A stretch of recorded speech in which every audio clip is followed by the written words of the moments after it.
An oil refinery looks like the ultimate license to print money. Crude goes in one end, gasoline, diesel, and jet fuel come out the other. You'd assume the margin between those two things is enormous. For most of the industry's history, it hasn't been. In fact, refining is one of the thinnest and most punishing margins in the entire energy business. And one corroded pipe ignored for decades can end the whole operation in about 90 seconds. Somewhere in the world, right now, a refinery is running at a loss, and nobody outside the company knows it yet. This is the sober, analytical breakdown of what it actually costs to own a refinery, where the real margin comes from, and why some of the world's largest oil companies have simply walked away from refining altogether. Let's start with the number that defines this entire industry, the crack spread. A refinery doesn't really sell oil, it sells the difference between raw crude and refined product. That difference is called the crack spread, and it is the single most important number in this business. The standard measure assumes 3 barrels of crude produce, roughly 2 barrels of gasoline, and 1 barrel of diesel or heating oil. Historically, from around 2010 to 2021, that crack spread averaged somewhere between $10 and $16 per barrel. During the 2022 energy crisis, it briefly spiked to $50 or $60 a barrel. By 2023 and 24, it had settled back down to roughly $15 to $25. Here's the part that surprises people. A crack spread above $15 is considered healthy. Between $5 and $15 is marginal. Below $5, many refiners are losing money once you account for operating costs. And operating costs alone typically run $3 to $5 per barrel before a single employee gets paid. So on a bad week, a refinery can process an enormous, complex, dangerous industrial operation and clear less profit per barrel than a coffee shop makes on a single latte. This isn't a hypothetical, it happens constantly. So if the margin is this thin and this volatile, how does anyone make real money doing this? The answer is scale, complexity, and control over what the crude actually becomes. A simple refinery just separates crude into basic fractions and hopes the crack spread is kind that quarter. A complex refinery adds cracking units, reformers, and desulfurization equipment that let it squeeze more high-value products, like premium gasoline and jet fuel, out of the same barrel of crude. Complex refiners can also buy cheaper, heavier, sour crude oil and still process it into the same valuable light products, pocketing the discount between cheap, heavy crude and expensive light crude as extra margin. This is the real twist of the refining business. The money isn't really made refining oil, it's made in the engineering that lets you buy the cheapest possible crude and squeeze the most valuable possible products out of it. A refinery isn't a simple pass-through business, it's a chemistry optimization machine that gets rewarded for being smarter about inputs than its competitors. There's a second lever that separates struggling refiners from thriving ones: byproducts. A barrel of crude doesn't just become gasoline and diesel. The same processing units also produce petrochemical feedstocks like propylene, benzene, and other industrial building blocks. Many of the largest, most profitable refineries are actually attached to petrochemical complexes, selling these byproducts to plastics and chemical manufacturers at margins that can dwarf the fuel business next door. A refinery that only sells fuel is competing purely on the crack spread. A refinery that also sells chemical feedstocks has a second, often more stable profit engine running alongside it. Some of the largest energy companies in the world have deliberately restructured around this idea, treating fuel production almost as a byproduct of their much more profitable chemicals business, rather than the other way around.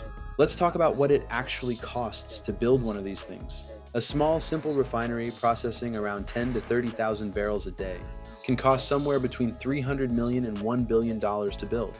A large, complex refinery processing over 100,000 barrels a day can run into the multiple billions of dollars, sometimes into the tens of billions for a fully modern facility. Existing major refineries in the United States commonly process between 300,000 and 500,000 barrels a day. Building new refining capacity from scratch is so capital intensive and so slow to permit that almost nobody does it anymore in developed countries. Instead, the industry consolidates. Companies buy, upgrade, or shut down existing refineries rather than build brand new ones. Location matters enormously in this business too. Refineries built near deepwater ports can import cheap crude from anywhere in the world and export finished products to wherever demand is strongest that month. Landlocked refineries are stuck with whatever crude arrives by pipeline or rail, often at a worse price, with far less flexibility to chase the best margins available globally. Two refineries with identical equipment can post very different profits, purely because of which coastline or lack of one they happen to sit on. And that brings us to the part of this business that keeps engineers awake at night. A refinery is one of the most hazardous industrial environments on the planet. You're processing flammable, often toxic hydrocarbons at extreme temperatures and pressures through thousands of miles of aging pipe, valve, and vessel infrastructure. In 2005, a Texas refinery explosion killed 15 workers and injured over 170 others. Regulators eventually issued a record $87 million fine against the operator, and the company ultimately paid out more than $2 billion in total settlements and penalties. In 2019, a different refinery on the East Coast suffered a massive explosion and fire. Investigators traced the cause to a single elbow pipe installed decades earlier that had corroded down to the thickness of a credit card without ever being properly inspected. That one failure destroyed a refining complex that had operated continuously for 150 years, processing over 300,000 barrels a day, permanently. The lesson here is brutal and simple. Deferred maintenance on aging infrastructure isn't a line item you can quietly ignore.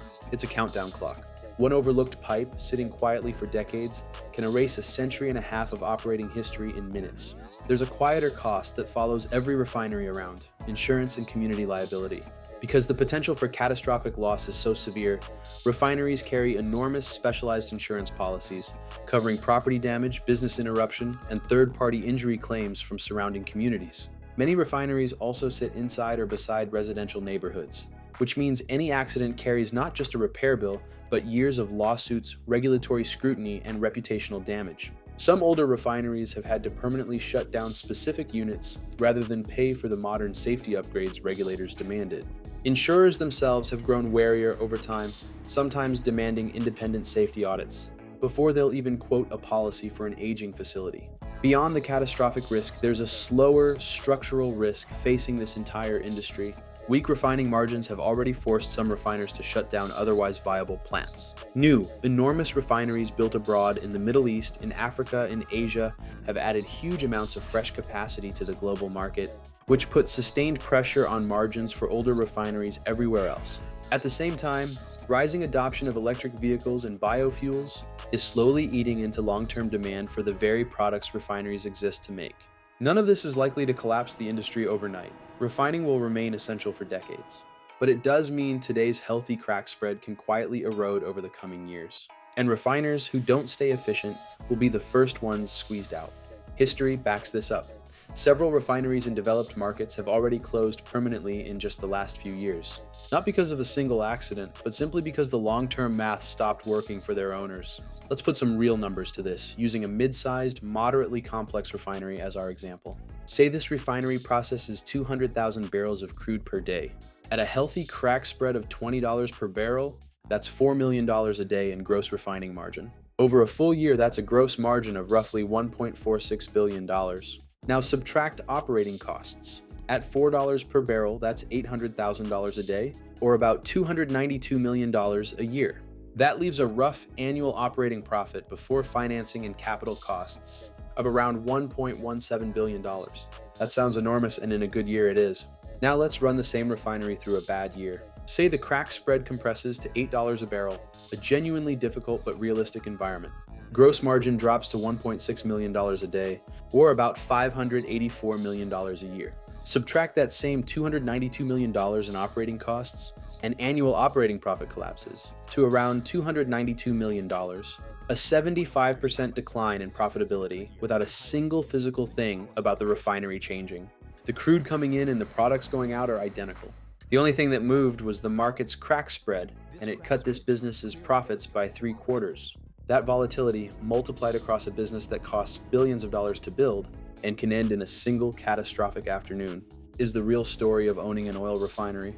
It is not a simple pass-through business. It is a high-stakes bet on chemistry, engineering, and infrastructure discipline, where the margin is thin, the capital requirements are enormous, and the cost of a single ignored maintenance report can be measured in human lives, not just dollars.